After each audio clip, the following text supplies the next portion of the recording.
जैसे आपने last time देखा था कि मैंने एनएलपी के ऊपर बात की थी कि एनएलपी बेसिकली एक आर्ट ऑफ कम्युनिकेशन है। और इसके लिए मैंने 3 चीज़ें बताई थी कि if you want to excel the art of communication through NLP you need 3 important things. Number 1, जो प्रिंसिपल्स हैं एनएलपी के आपको जानना ज़रूरी है। देन जो एनएलपी की प्री सपोजिशंस हैं उनको जानना ज़रूरी है। और तीसरी चीज़ एनएलपी की टेक्निक्स हैं। तो आपकी इजाज़त से मैं सबसे पहले एनएलपी के प्रिंसिपल्स की बात करता हूँ। अब एनएलपी के प्रिंसिपल्स 4 प्रिंसिपल्स हैं। अगर आप उनके ऊपर बिलीव करते हैं या उसको प्रैक्टिस करते हैं तो आप बहुत अच्छी एनएलपी प्रैक्टिस कर सकते हैं। फॉर एग्जांपल, जो पहला पॉइंट है, जो पहला प्रिंसिपल है एनएलपी का, वो ये है कि अंडरस्टैंडिंग योरसेल्फ, कि अपने आप को आपने अंडरस्टैंड करना है। यानी कि आपकी पर्सनालिटी क्या है, आपका कल्चर क्या है, आपका बिलीफ सिस्टम क्या है, आपका पॉलिटिकल स्कूल ऑफ थॉट क्या है। अपने आप को जितना आप अंडरस्टैंड करेंगे कि आपकी डेप्थ क्या है, ठीक है, कितना आपके पास नॉलेज है। और दूसरे नंबर पे है कि understanding the other people, the other person, the audience. अगर आप उसको समझेंगे नहीं पहले और आप अपने मुताबिक बात करते चले जाएंगे तो हो सकता है कि आपका वो जो पॉइंट ऑफ व्यू वो एक्सेप्ट ना हो।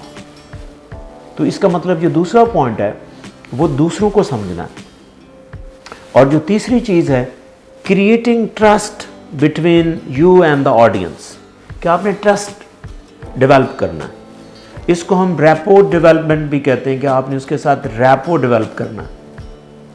और जो चौथी इंपॉर्टेंट चीज़ है, ठीक है, वो फ्लेक्सिबिलिटी है। फ्लेक्सिबिलिटी यानी कि यहाँ पे फ्लेक्सिबिलिटी का मतलब है जिसे हम साइकोलॉजिकल फ्लेक्सिबिलिटी भी कहते हैं। कि देखिए, अगर आपके अंदर फ्लेक्सिबिलिटी नहीं है तो इन केस आप अगले को भी समझ चुके हैं, अपने आप को भी समझते हैं, लेकिन अगर आप अपने आप को नेक्स्ट ऑडियंस के मुताबिक चेंज नहीं कर पा रहे तो इसका मतलब है कि आप सक्सेसफुल नहीं हैं, आपकी कम्युनिकेशन नहीं होगी। सो एनएलपी भी आपको यही कहता है कि communicating according to the next person school of thought will give you the success. अगर आप अगले के मुताबिक कम्युनिकेट नहीं कर सकते तो आपको सक्सेस नहीं मिलेगी। तो इसका मतलब है कि एनएलपी वही प्रैक्टिस कर सकता है जिसके अंदर फ्लेक्सिबिलिटी हो। अब जिसमें फ्लेक्सिबिलिटी नहीं है वो एक ख़ास टोन के साथ, एक ख़ास माइंडसेट के साथ बात करेगा और हो सकता है कि अगले बंदे को वो उसको एक्सेप्ट ही ना करे। तो मैं ये भी साथ ये कहता हूँ कि इन 4 जो प्रिंसिपल्स मैंने आपको बताए, इसमें जो सबसे इम्पॉर्टेंट प्रिंसिपल है वो है फ्लेक्सिबिलिटी। यानी कि फ्लेक्सिबिलिटी आप ये कह लें कि मदर ऑफ एनएलपी है, mother of the principles of the NLP है। क्योंकि अगर आप में फ्लेक्सिबिलिटी होगी then you will be able to create the choices. ये मैं आपको इंपॉर्टेंस ऑफ फ्लेक्सिबिलिटी बता रहा हूँ कि अगर आप में फ्लेक्सिबिलिटी है आप चॉइसेस क्रिएट कर सकते हैं, आपके पास ऑप्शंस हो सकते हैं। और आपको मैं बताता चलूँ कि सक्सेस उसी के हिस्से में आती है जिसके पास ऑप्शन ज़्यादा होते हैं। हाँ, तो अगर आप ऑप्शंस क्रिएट करना चाहते हैं तो you must have the art of creating flexibility. अपने आप में फ्लेक्सिबिलिटी नहीं होगी तो you can't be able to practise the NLP. So इसके साथ साथ मैं एक 5वां प्रिंसिपल भी समटाइम सजेस्ट करता हूँ, वो है फीडबैक। फीडबैक का मतलब ये है कि अगर आप कहीं कम्युनिकेशन कर रहे हैं और आपको फीडबैक नहीं मिल रहा, आपको रिस्पॉन्स नहीं मिल रहा, आप उस फीडबैक को रिव्यू करें। वो लोग जो फीडबैक को रिव्यू नहीं करते उनको भी कामयाबी नहीं मिलती, बिकॉज वो रिव्यू नहीं करते। जब वो फीडबैक रिव्यू नहीं करते तो अपने आप को उस ऑडियंस के मुताबिक चेंज नहीं कर सकते। जब वो चेंज नहीं कर सकते तो फिर उनके लिए भी उनकी कम्युनिकेशन भी इफेक्टिव नहीं होती।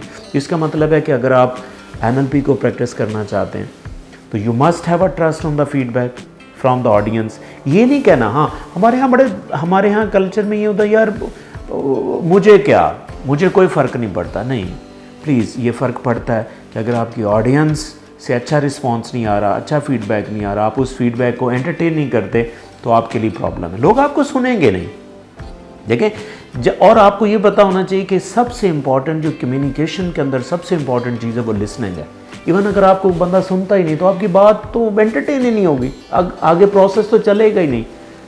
सो believing on the feedback from the audience is really really important, ठीक है। और वो लोग जो फीडबैक को एंटरटेन नहीं करते उनके लिए बड़े मसाइल हैं, ठीक है। उनकी कम्युनिकेशन जो है वो इफेक्टिव बिल्कुल नहीं होती। देखिए वेरी सिंपल सी बात है।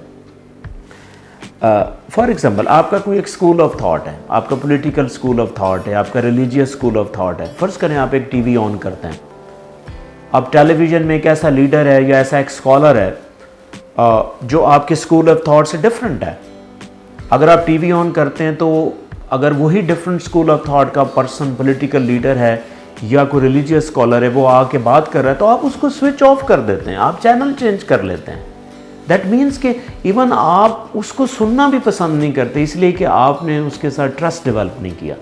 सो NLP के अंदर ये 4 इंपॉर्टेंट चीज़ें, understanding yourself, understanding the audience, then developing the rapport, then having a flexibility are keys to the communication and NLP practice. Thank you.